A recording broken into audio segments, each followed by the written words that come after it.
Fala galera, tudo bem? Um grande abraço para você ligadinho aqui no LAC Cursos. Chegando mais uma vez aqui na área o professor Edenilson Moraes na condução deste super processo pedagógico para a gente construir conhecimentos juntos. E hoje temos como análise principal mais um tema fantástico da gloriosa história de Mato Grosso. A gente vai tratar das principais características do estado de Mato Grosso durante a Era Vargas. A Era Vargas que foi um importante período histórico nacional com grandes transformações nos campos político, econômico, social e cultural. E é claro que Mato Grosso não ficou de fora de todo esse processo de grandes transformações. Houve mudanças aqui em Mato Grosso, houve algumas transformações, houve políticas públicas que foram implementadas neste estado por influência do governo federal ao longo dos 15 anos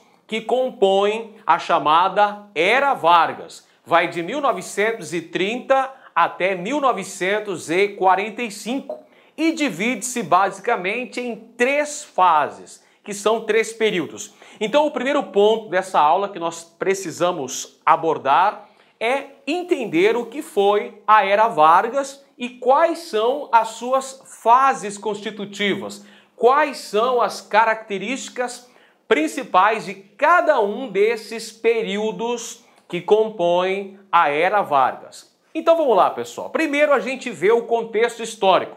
Vamos analisar com cuidado, com carinho, a contextualização histórica da Era Vargas.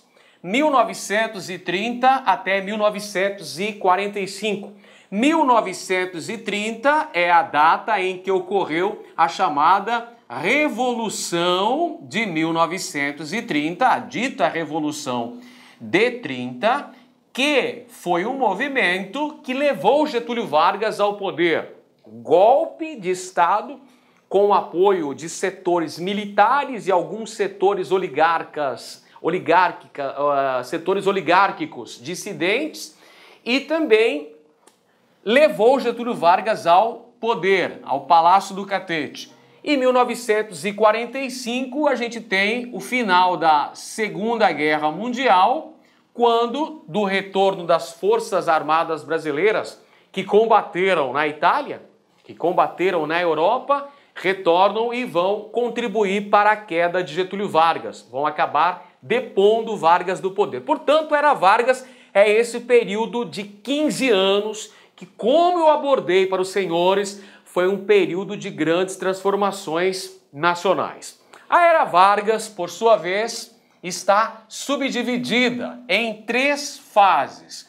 Primeira fase da Era Vargas é chamada de governo provisório. Vai de 1930 até 1934. É uma fase em que Vargas governou sem uma Constituição. Vargas chegou ao poder em novembro de 1930 e prometeu promover a redemocratização do Brasil, promover uma espécie de refundação republicana, como diziam os membros da Aliança Liberal que lideraram esse movimento chamado Revolução de 30. Então Vargas prometeu eleições, prometeu a convocação de uma Assembleia Constituinte. Então é nessa primeira fase em que Vargas governa o Brasil sem uma Constituição, denomina-se governo provisório. A segunda fase do governo Vargas é chamado de governo constitucional. Vai de 1934 até 1937. Essa é uma fase de grande polarização ideológica e política no Brasil, com o surgimento de duas agremiações político-partidárias de tendências diametralmente opostas. De um lado estava a ANL, Aliança Nacional Libertadora, e de outro lado estava a AIB, Ação Integralista Brasileira. Uma de tendência comunista, a primeira, a ANL, e a outra de tendência fascista, que era a AIB. Beleza? Durante essa fase, 3 anos, Vargas então governa de maneira constitucional até 10 de novembro de 1937, data em que ocorre a implantação do Estado Novo, gente. Golpe que implanta um regime ditatorial no Brasil que perdurou até 1945, ou seja, até o final da Segunda Guerra Mundial. Portanto, são essas as três fases componentes da denominada Era Vargas, pessoal. Governo provisório, 4 anos, governo constitucional, 3 anos, e o governo do chamado Estado Novo ou ditadura Vargas, que perdurou por 8 anos. Ao todo, então, são 15 anos a duração da Era Vargas. Vamos, então, agora falar sobre as características de cada uma dessas fases componentes da Era Vargas. Muito bem, primeira fase, governo provisório, como nós falamos, de 30 a 34. O que nós temos de importante nessa fase? Nomeação de interventores federais para administrarem os estados. Assim que se instalou no poder, Getúlio Vargas nomeia para cada um dos estados da federação um interventor. Quem que era esse interventor? Geralmente eram do grupo dos tenentes que haviam apoiado a Revolução de 1930. Eu disse para você agora há pouco que a Revolução de 30 foi um movimento armado com o apoio de setores militares e de oligarquias dissidentes que conduziram Getúlio Vargas ao poder. Perceba, em 1930, Vargas perdeu as eleições para Júlio Prestes. Ele só chegou à presidência através de um golpe, um movimento que ficou conhecido como Revolução de 1930. Beleza? Então, uma das primeiras medidas tomadas por Getúlio Vargas ao chegar à presidência da República foi nomear interventores federais para administrarem os estados. E esses interventores tinham a função, tinham a missão determinada por Getúlio Vargas de combater as oligarquias regionais.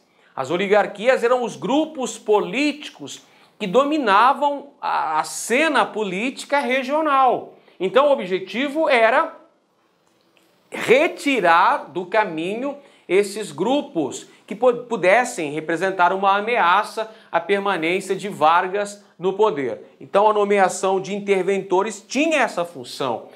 Aqui em Mato Grosso, em especial, a gente vai ter um embate entre os primeiros interventores federais. O primeiro, aliás, Mena Gonçalves, bateu de frente com o poder local representado pelos coronéis mato-grossenses, principalmente os usineiros aqui em Mato Grosso.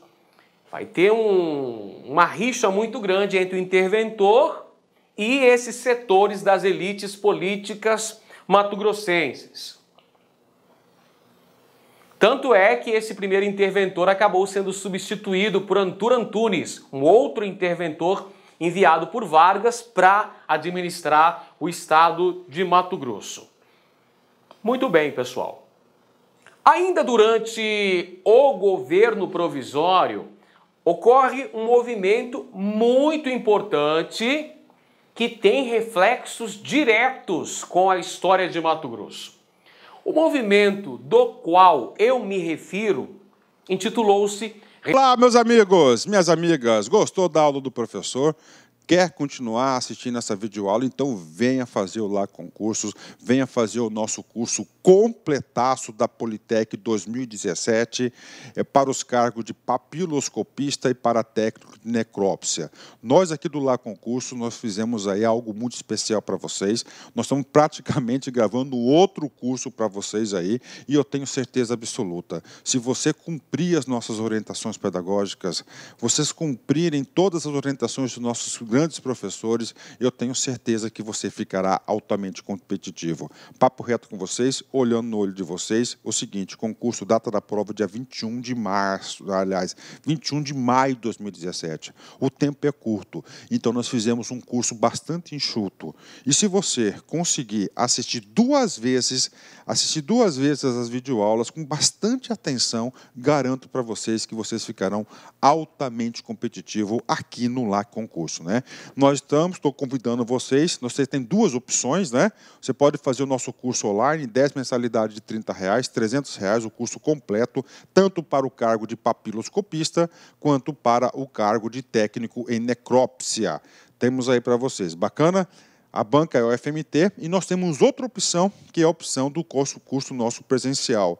Tá? Nós temos o curso presencial. Ah, professor, estou querendo somente aquela parte de conhecimentos específicos. Então, cara, corra atrás, conhecimentos específicos, você pode se matricular. É só entrar em contato com a nossa central de atendimento, né? Olha só, o último concurso que nós tivemos no estado aqui foi da Sejude, a GPEM. O LAC Concursos orgulhosamente apresenta para vocês os nossos 354 alunos aprovados, tá? Eu tenho como provar um a um desses alunos aprovados do LAC Concurso, né? Então, seja aí também um aluno aprovado aqui do LAC Concursos. Espero vocês. Um forte abraço, fique com Deus. Tchau, tchau. Clique lá.